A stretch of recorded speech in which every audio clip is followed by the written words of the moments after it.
আজ শুক্রবার দেখেন টমেটো সালাদ,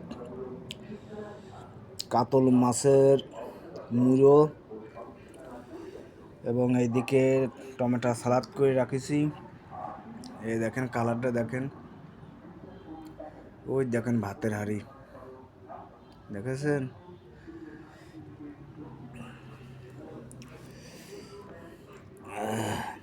এই মাছের থেকে একটু ভাঙি দেখি কেমন লাগে,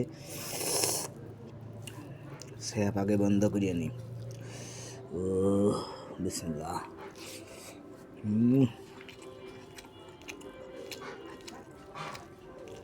দেখুন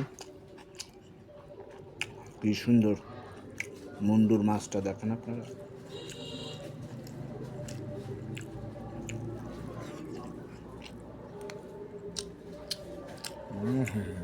মজার মজা।